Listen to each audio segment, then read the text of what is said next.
മദീനയിലും മറ്റുമായി ധാരാളം തോട്ടങ്ങൾ അവർക്ക് പാരമ്പര്യമായി ലഭിച്ചിട്ടുണ്ട്. മാത്രമല്ല മക്കയിലെ ഏറ്റവും ബഹുമാന്യനായ വ്യക്തിയുടെ മകളും കൂടിയാണ് അവർ. എന്നാൽ അവർക്കുള്ളതെല്ലാം അവർ ദരിദ്രർക്കും അനാഥർക്കും ദാനം ചെയ്തു.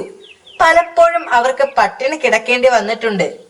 അവരുടെ ജീവിതത്തിലെ ആഡംബരം എന്ന് പറയുന്നത് പ്രാർത്ഥനയും പരസ്പര സ്നേഹവുമാണ്.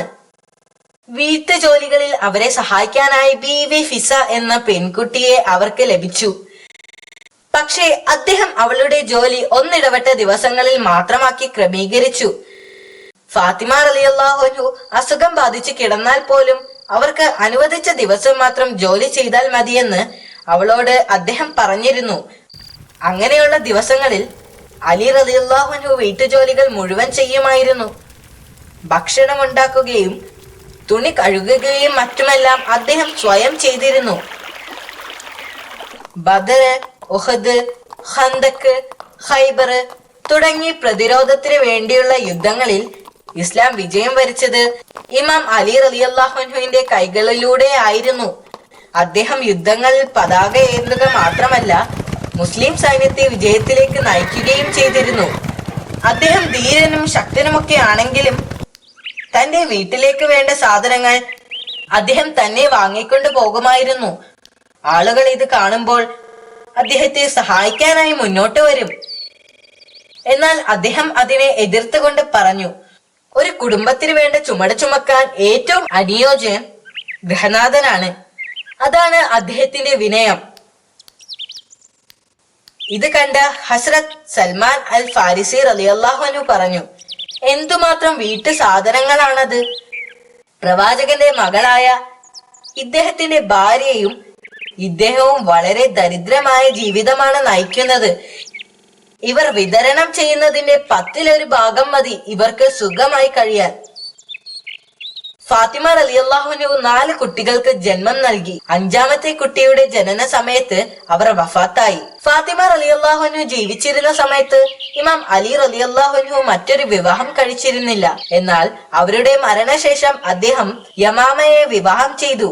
അവരുടെ മരണശേഷം ഹനഫിയ എന്ന പേരുള്ള മറ്റൊരു സ്ത്രീയെ വിവാഹം കഴിച്ചു. അലി റളിയല്ലാഹു അൻഹു ദാനശീലത്തിന് പേര് കേട്ട ആളായിരുന്നു. പ്രവാചകനെ പോലെ തന്നെ അദ്ദേഹവും തനിക്കുള്ളതെല്ലാം മറ്റുള്ളവർക്ക് നൽകി ലളിത ജീവിതം നയിക്കാൻ ആഗ്രഹിച്ചിരുന്നു. ഒരു ദിവസം അദ്ദേഹം തന്റെ ഒട്ടകങ്ങളുമായി വീട്ടിലേക്ക് മടങ്ങുകയായിരുന്നു. ഒട്ടകങ്ങളുടെ പുറത്ത് ചരക്കുകൾ ഉണ്ടായിരുന്നു. വഴിയിൽ ഒരു യാചകൻ അദ്ദേഹത്തോട് ഭക്ഷണം ചോദിച്ചു.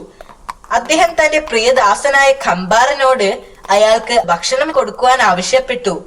ഖംബാർ ഭക്ഷണത്തിനായി തിരയാൻ തുടങ്ങി. ഭക്ഷണം എവിടെയാണ് വെച്ചിരുന്നതെന്ന് അവൻ മറന്നിരുന്നു.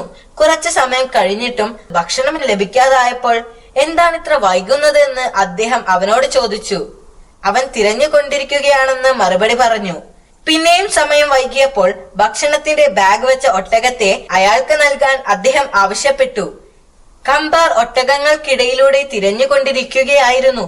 കുറച്ചു കഴിഞ്ഞപ്പോൾ അലി റളിയല്ലാഹു അൻഹു വൈകിയതിനെ കുറിച്ച് വീണ്ടും അന്വേഷിച്ചു. ഭക്ഷണം വെച്ചിരുന്ന ഒട്ടകത്തെ ഞാൻ തിരയുകയാണ്, അവൻ മറുപടി പറഞ്ഞു. അപ്പോൾ അദ്ദേഹത്തിന് ദേഷ്യം വന്നു. തുടർന്ന് മുഴുവൻ ഒട്ടകങ്ങളെയും യാചകന് നൽകാൻ അദ്ദേഹം ആവശ്യപ്പെട്ടു. അത് കേട്ട ഉടനെ തന്നെ ഒട്ടകങ്ങളെ വളരെ തിടുക്കത്തിൽ യാചകന് കൈമാറി. ഖംബാർ വളരെ പെട്ടെന്ന് തന്നെ ആ ഒട്ടകങ്ങളെ യാചകന് കൈമാറിയപ്പോൾ അലി റളിയല്ലാഹു അൻഹുവിന് ആശ്ചര്യം തോന്നി. ഇത്ര ധൃതിപ്പെട്ട് ആ ഒട്ടകത്തെ കൈമാറാനുള്ള കാരണം അദ്ദേഹം ചോദിച്ചു. ഭക്ഷണം എടുക്കുവാൻ അല്പം വൈകിയപ്പോൾ തന്നെ അങ്ങ് മുഴുവൻ ഒട്ടകങ്ങളെയും ആ യാചകന് കൊടുക്കാൻ ആവശ്യപ്പെട്ടു. ഒട്ടകങ്ങളെ കൊടുക്കാൻ അല്പം കൂടി വൈകിയാൽ ആ ഒട്ടകങ്ങളോടൊപ്പം അങ്ങ് എന്നെ കൂടി അയാൾക്ക് കൊടുക്കുമോ എന്ന് ഞാൻ ഭയപ്പെട്ടു. അങ്ങേക്ക് എന്നെ പോലെ ആയിരക്കണക്കിന് അടിമകളെ വേറെ ലഭിക്കും. എന്നാൽ അങ്ങേ പോലെ ഒരു യജമാനനെ എനിക്ക് എങ്ങനെ ലഭിക്കും? അദ്ദേഹത്തിന്റെ ദാനശീലത്തെ കുറിച്ച് ഇതേപോലെ ധാരാളം കഥകളുണ്ട്. മറ്റൊരു ദിവസം അലി റളിയല്ലാഹു അൻഹു അദ്ദേഹത്തിന്റെ ജോലിക്കാരനുമായി ചന്തയിലേക്ക് പോയി. അദ്ദേഹം ചന്തയിൽ നിന്ന് 2 വസ്ത്രങ്ങൾ വാങ്ങിച്ചു. ഒന്ന് വില കൂടിയതും മനോഹരവുമായിരുന്നു, മറ്റേത് വില കുറഞ്ഞ ഒന്നായിരുന്നു. വീട്ടിൽ തിരിച്ചെത്തിയപ്പോൾ അദ്ദേഹം വില കൂടിയ വസ്ത്രം ജോലിക്കാരന് നൽകിയിട്ട് വില കുറഞ്ഞ വസ്ത്രം അദ്ദേഹം എടുത്തു. മുസ്ലിങ്ങളുടെ നേതാക്കളിൽപ്പെട്ട അങ്ങ് വില കൂടിയ വസ്ത്രം എടുത്തിട്ട് ജോലിക്കാരനായ തനിക്ക് വില കുറഞ്ഞ വസ്ത്രം തന്നാൽ മതിയെന്ന് ജോലിക്കാരൻ അദ്ദേഹത്തോട് ആവശ്യപ്പെട്ടു. അപ്പോൾ അദ്ദേഹം അവനോട് പറഞ്ഞു, നീ ചെറുപ്പമായതിനാൽ ആ വസ്ത്രം നിനക്കാണ് ചേരുന്നത്. പക്ഷേ പ്രധാനപ്പെട്ട ഒരു കാര്യം, മറ്റു മുസ്ലിം സഹോദരന്മാർക്ക് വഴികാട്ടിയാകേണ്ട താൻ ഒരു ലളിത ജീവിതം നയിച്ച് അവർക്ക് മാതൃക ആകേണ്ടവനാണ്.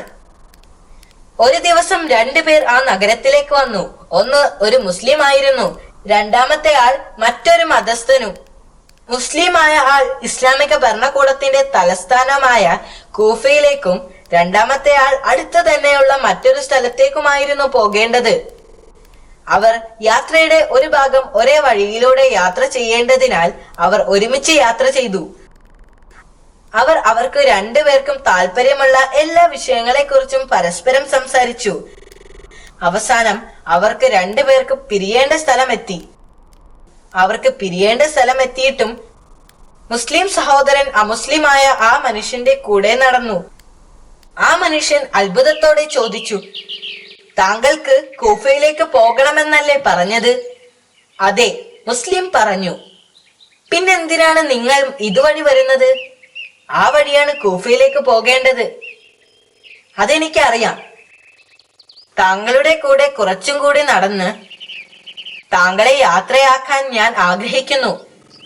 ഞങ്ങളുടെ പ്രവാചകൻ പറഞ്ഞിട്ടുണ്ട്, 2 പേർ ഒരേ വഴിയിലൂടെ യാത്ര ചെയ്താൽ അവർക്ക് മേൽ പരസ്പരം ചില മര്യാദകളുണ്ട്.